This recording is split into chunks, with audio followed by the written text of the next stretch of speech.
Shalom, brothers and sisters. Shalom, brothers and sisters. Giving honor and praise to the Creator, the Maker of heaven and earth. My name is Israel of the tribe of Dan of the nation of Israel. In this particular short presentation, we want to go over some history, brothers and sisters. Not going to be long, all right?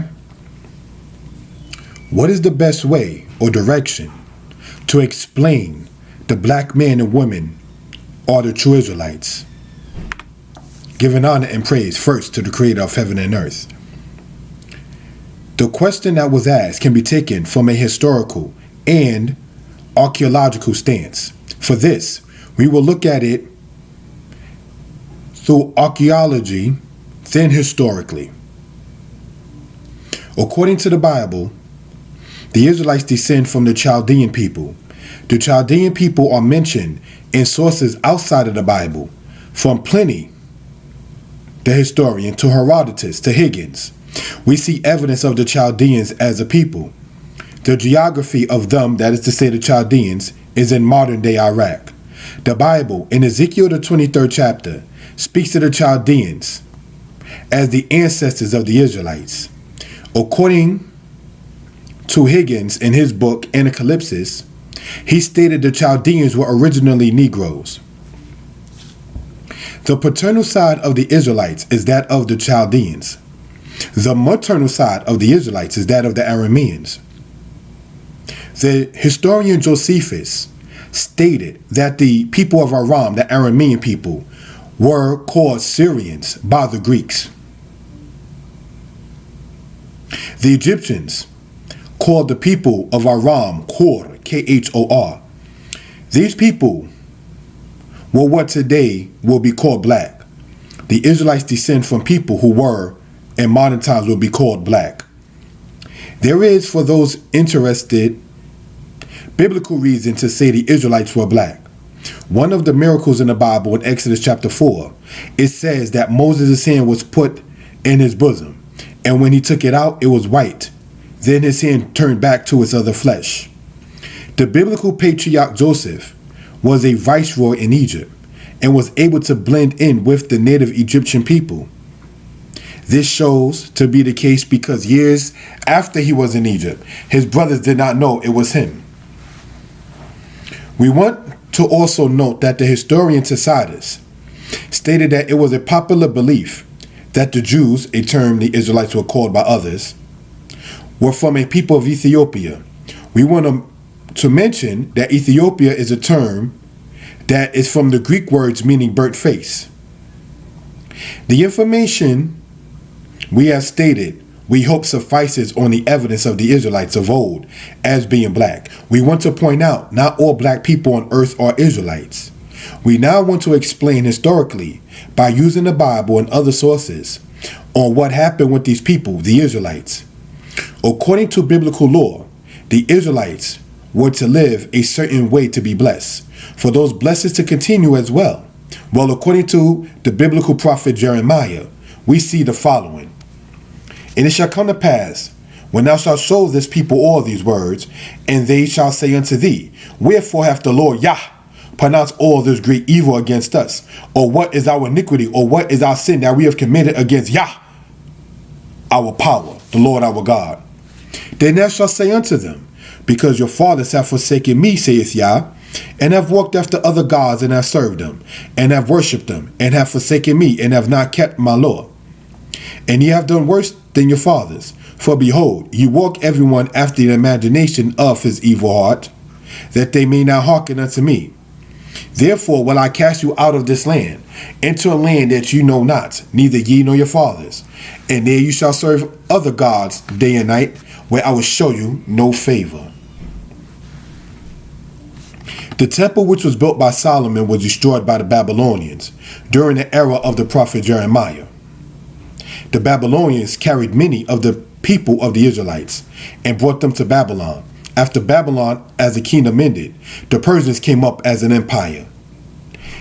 This is in the Bible time frame, is when we read of Ezra and Nehemiah.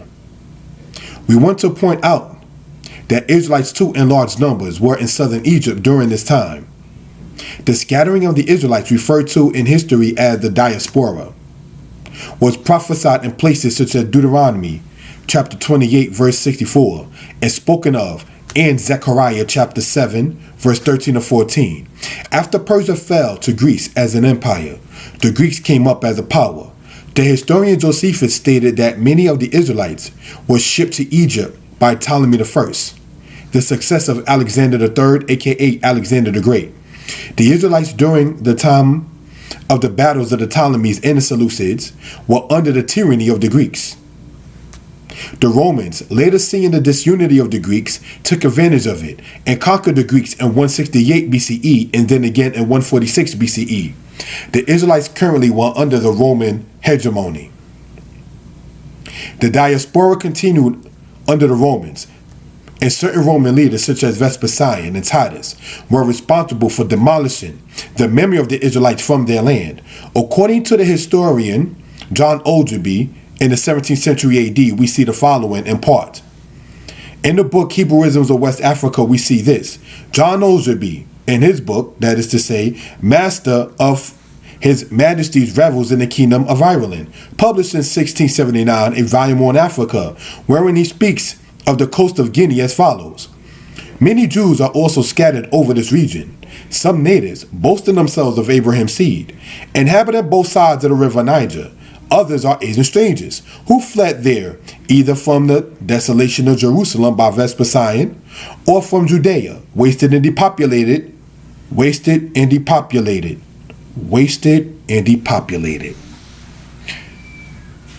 What is John Ogleby in the 17th century saying about Jerusalem in the matter with the Romans when it was wasted and depopulated? They got rid of the people. They gentrified the people through war. Okay? Let's go on. By the Romans, Persians, and Christians, or else such as came out of Europe when they were banished. This shows that many knew of the fact the Israelites were scattering to places in Africa. According to the late historian Dr. Ben, I know it's odd as an Israelite to cite him, but let's go on. We see the following. These African Jews, as all other Romanized Africans of this era, were caught in a rebellion in Cyrene, which is in Libya, during 115 CE, or 115 AD according to some, against Roman imperialism and colonialism.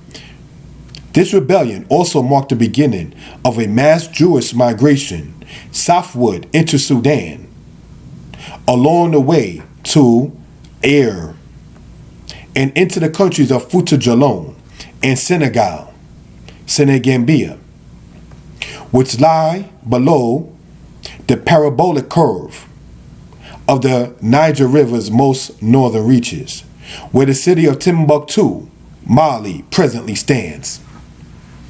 That's cited from his book, African Origins of Major Western Religions.